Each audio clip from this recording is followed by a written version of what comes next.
ವಿಜೇಂದ್ರ ಹೇಳದನ್ನೇ ದೊಡ್ಡದಾಗಿ ಮಾಡ್ತೀರಿ. ಹಂಗೇನಿಲ್ಲ. ಇವತ್ತು ನೋಡಿದ್ಯಾ ಪತ್ರಿಕೆಯಲ್ಲಿ? ಆಯ್ತಪ್ಪ, ವಿಜೇಂದ್ರ ನಿಮ್ದು ಅಣ್ಣರಾಮಯ್ಯ ದೊಡ್ಡದಾಗೆ ಬಂದಿದೆ. ಸರಿ ಆಯ್ಪ. ವಿಜೇಂದ್ರ ಹೇಳೋದು ಸುಳ್ಳು ಹೇಳಿ ಕೇಳ್ತಾರೆ. ಬಜೆಟ್ ಮೊನ್ನೆ ಆಯ್ತಲ್ಲ, ಏನ್ರಿ ಮಾಡ್ತಾ ಇದ್ರು ಅಲ್ಲಿ? ಬಜೆಟ್ ಚರ್ಚೆ ಆಯ್ತಲ್ರಿ ಅಲ್ಲಿ? ಅಸೆಂಬ್ಲಿನಲ್ಲಿ ಚರ್ಚೆ ಆಯ್ತಲ್ಲ, ಏನ್ ಮಾಡ್ತಾ ಇದ್ರು ಅವ್ರು? ಹಾಗಾದ್ರೆ ನಿದ್ದೆ ಮಾಡ್ತಾ ಇದ್ರ ಚರ್ಚೆ ಮಾಡದೇನೆ? ಅಲ್ಲಿ ಏನು ಹೇಳ್ಬೇಕು ಅದಕ್ಕೆಲ್ಲ ಉತ್ತರ ಕೊಟ್ಟಿದ್ದೀನಲ್ಲ ನಾನು. ಸುಮಾರು 4.25 ಗಂಟೆ ಉತ್ತರ ಕೊಟ್ಟಿದ್ದೀನಿ.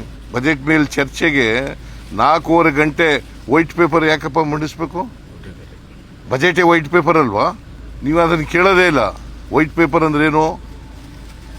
ರಾಜ್ಯದ ಆರ್ಥಿಕ ಪರಿಸ್ಥಿತಿ ಹೆಂಗಿದೆ ಅನ್ನೋದು ಇಡಬಹುದು. ಬಜೆಟ್ ಅಂದ್ರೇನು?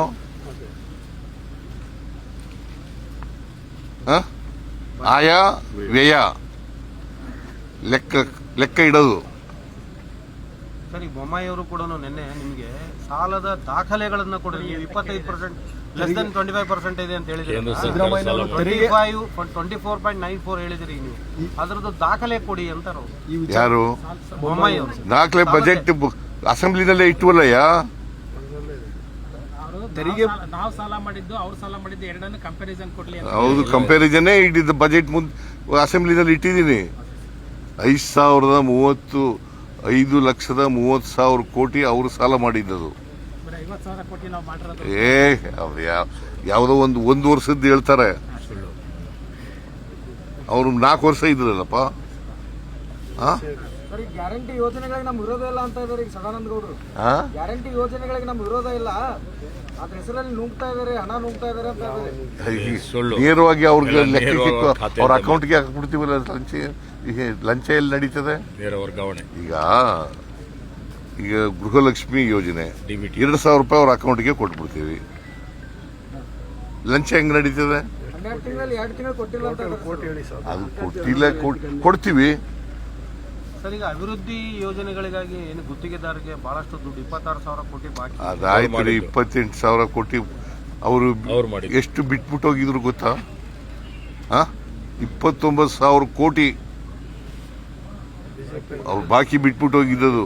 29,000 ಕೋಟಿ, ಅದರಲ್ಲಿ 24,000 ಕೋಟಿ ತೀರಿಸಿದೀವಿ. ನೀವು ತಿಳ್ಕೊಳ್ಳಲ್ಲ, ಏನು ಕೇಳಲ್ಲ ಅವ್ರಿಗೆ. ಅವ್ರು ಹೇಳದ್ದೇ ಲೆಕ್ಕ ಅಲ್ಲಿ ನಿಮ್ಗೆ. ಈಗ ನಾನು ಹೇಳ್ತಾ ಇರೋದು ಅಸೆಂಬ್ಲಿನಲ್ಲಿ ಉತ್ತರ ಕೊಟ್ಟಿರ್ತಕ್ಕಂಥದ್ದು.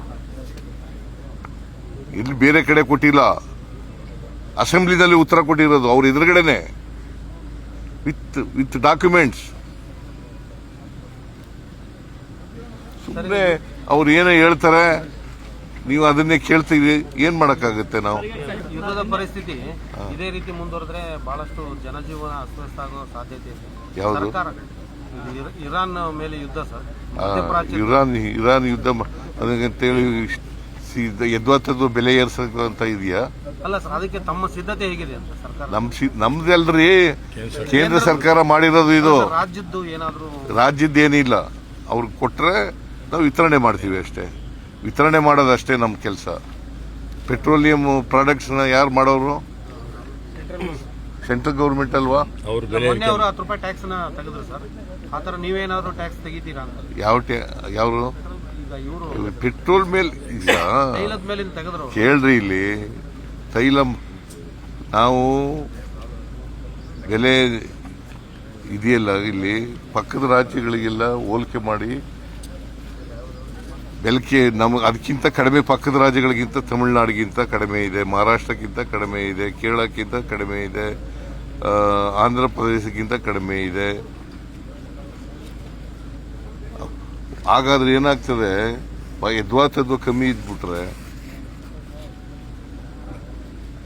ಅಲ್ಲಿ ನಮ್ಮ ರಾಜ್ಯದಲ್ಲಿ ಬರೋದೇ ಇಲ್ಲ, ತೆರಿಗೆ ಬರೋದೇ ಇಲ್ಲ. ಆಮೇಲೆ ಅದಕ್ಕೋಸ್ಕರ ಪಕ್ಕದ ರಾಜ್ಯಗಳಿಗೆ ಹೋಲಿಕೆ ಮಾಡ್ಕೊಂಡು ಅದಕ್ಕಿಂತ ಸ್ವಲ್ಪ ಕಡಿಮೆ ಇಡಬೇಕು.